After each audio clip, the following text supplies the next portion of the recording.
Oh, a bit wonky.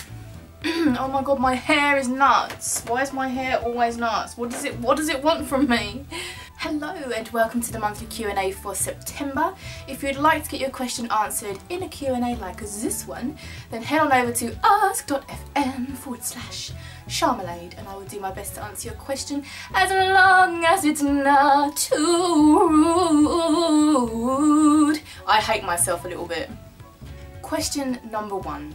Have you seen either the original or the remake It? If so, what did you think of either? So, I have seen the first It, but it was such a long time ago that I don't really remember it. I know it was kind of gross in places, and I've not seen the remake of It. My partner has, but here's the thing, right? You know that I'm a huge wuss, so when I was a kid I used to watch horror films with my bestie like all the time, and she would be the one that would have the pillow over her face and I'd be going, Lou, you've got to see this bit, it's really scary. And now it's totally the other way around. Like, I cannot stand scary, gory, anything. Like, this is another reason why I don't watch the news, and I know that it's one of those really sensitive topics where people are like, you don't watch the news, you don't want to be informed, you don't care about what's going on in the world. But seriously, watching the news, anything that's overly scary or harmful or sad or disturbing I am a highly sensitive person and I'll carry that shit around with me for years. The amount of times that I've been flicking through the channels and the news is on and they're saying something gross and that's it, I'm down the rabbit hole thinking about every single fucking spectrum of what has just been said to me, and I'm taking that with me down the road for years to come. So I cannot watch scary films anymore, and also I feel like the way scary films are now are not the way they were when I was a kid. Back in my day, scary films were eerie and disturbing, and you didn't necessarily see like a lot of gory stuff or like, for example, The Shining, the Amityville Horror. There were scenes in those films that were kind of scary and a little bit like gory, but for the majority of these types of films there's not an awful lot going on apart from this sinister, eerie feeling that just, for me, is what a scary film should be about. But these days it is so much about gore porn. How much gore and how far can we take it in a film before it's not acceptable anymore? How close to the bone can we get it? Like, the first film that I remember watching that I thought this is a little bit too much for me was Saw, you know, the first scene, and I remember thinking, oh, that's really quite awful, and then the rest of the Saws just got worse and worse. And then there was another film, I can't remember what it was called, but it was based on a true story. I found out after watching it at the end, it said this is based on a true story, and it was set in Australia in a place where there's like something to do with like a magnetic pool or field or something which disrupts communication, and some kids got lost in this like area, and this like hillbilly guy or whatever, I'm sorry if that term's offensive by the way, I don't know if it is or not, and I'm sorry if that is an offensive term, but some guy that was living out there that was basically just off his rocker picked up these kids and basically just tortured them. And I remember watching that film and just thinking, like, getting this feeling so incredibly uncomfortable whilst watching it and thinking, this isn't a film, this is just making me feel really shit. And I miss when films were based on just a good bloody storyline, you know, and not so much gore. Like, who remembers the Blair Witch Project? That was one of my favourite scary films when I was a kid. I went to the cinema and I actually thought it was real when I was watching it. I didn't realise it was just, you know, not real. And so once again, Blair Witch Project, you don't actually ever see anything. Oh my god, a van's just gone past called Kitchen Maggie. But in the Blair Witch Project you don't ever see anything, do you? You never see anything. If you haven't seen it, then watch it, but I'd say be like, you know, 16, or I don't even know what the rating was. I'd say like you got to be 16 plus to watch it. It's quite scary. But another film that really freaked me out that I watched within the last few years was Paranormal Activity 1. And the bit that really got me was when they had the camera in the bedroom and the girlfriend was awake. Well, she was like sleepwalking in the night, but she was just stood by the side of the bed for hours. Oh my god, even thinking about it's freaking me out. I'm freaking out. I feel like there's something behind me, like something scary is going to happen in my viewfinder. Who's going out on Halloween? I'm not. I love Halloween. You guys know that I absolutely love Halloween. I just have no one to like go and do Halloween-y stuff with, but there's something about the Halloween period that I just get so excited about, like a kid before a thunderstorm. I love Halloween. I can't wait for it. I do think I mentioned that I was gonna dress up and do like a Halloween-y vlog, so I'm excited about that. 12 months ago. But still kind of relevant because only 63 days till Christmas. Who has done their shopping already? I haven't, but I know that I will have, and I've got to be really careful this year for Christmas presents because I'm going into my first mortgaged property and I don't want to not be able to make payments. So I just need to be a bit more careful. Normally at Christmas I do go a bit all out, and I like to be done by the end of November. And then I don't have to, you know, run around like a headless chicken lastminute.com. But this year I need to be careful with spending because I'm going to be getting a house and I'm so excited. But I am going to be in so much debt. Like I'm hyperventilating just thinking about it. There's a wasp trying to get in. You're making me feel worse, Mr. Wasp. Please go away. You've got the whole world to explore, in fact. Not just this little window. There's nothing interesting going on in here. Would you ever sing a sea shanty such as Jolly Sailor Bold? I mentioned that one in particular as I feel your voice would lend to it beautifully. From John Edward Reynolds.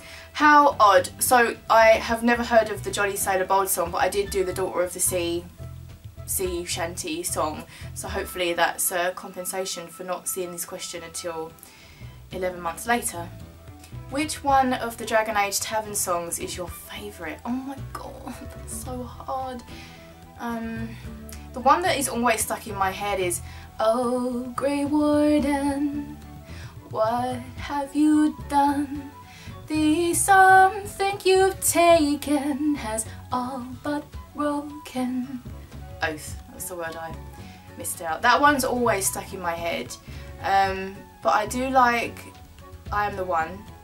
I feel sun like the something in the night. Why can't I remember any of the lyrics? Too much pressure. But I like all of them. They're all quite catchy. This question is from Arwell. If you could live in the movie, which movie would you live in? So Arwell is a digital artist and he's also in my guild and we raid together. Hello Arwell. So movie, which movie would I live in? I'm gonna go with, I was toying up between Labyrinth and Legend because you know they're my two like childhood faves. I do like a bit of Bowie. But I think I'm gonna go with Legend because it's more, there's unicorns in it and it's just more real. I mean, you know, I'm saying there's unicorns in it, it's more real, but it has like a more of a real vibe to it, and oh my god, I'd love to just wake up one day and be in that film. This question is also from Arwell. Which one do you prefer to eat breakfast? Warm or cold? It depends. In the summer I do like to have a cold breakfast, but I am more partial to a warm hot breakfast than a cold breakfast, and I am quite partial to a full English. Snapchat name. I don't use Snapchat often. I usually end up going on it and posting stuff when I'm on holiday, but my Snapchat name is Sharmy Snaps, I think. SHARMIESNAPS. So hit me up. This question is from Johnny Brigdy. Johnny McBriggedy.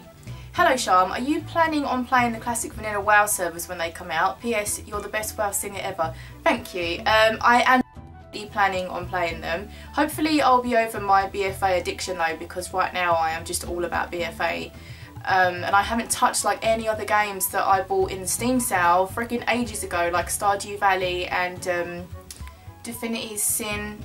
Divinity's something Original Sin or something, and I did get another one. I've got Blood and Wine to play through, the DLC for The Witcher, that I haven't touched.